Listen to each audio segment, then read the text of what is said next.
Welcome to this tutorial on Palindrome Partitioning II. This is a classic coding problem that appears frequently in technical interviews. We will explore how to find the minimum number of cuts needed to partition a string so that every substring is a palindrome.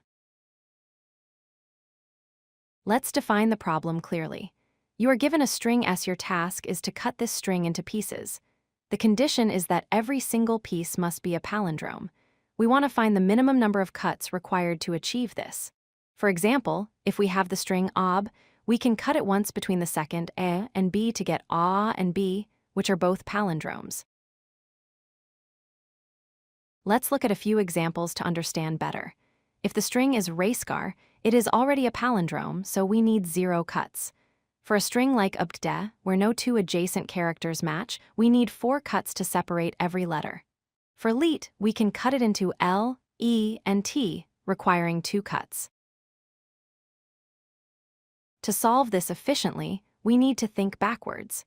Imagine we make a cut at index j. For this to be a valid final cut, the substring from j to the end must be a palindrome.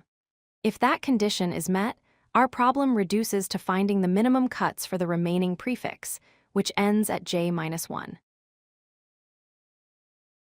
This optimal substructure suggests a dynamic programming approach. Let's define an array called dp, where dp of I represents the minimum cuts needed for the substring from index 0 to I. Our final answer will be stored in the last index of this array. Here is how we calculate the values. If the substring from 0 to I is already a palindrome, then dp of I is 0. Otherwise, we check every possible split point j. If the substring from j to I is a palindrome, we take the value of dp of j-1 plus 1 extra cut, and we try to minimize this value. A naive implementation might be slow because checking if a substring is a palindrome takes linear time. If we do this repeatedly inside our loops, the algorithm becomes inefficient.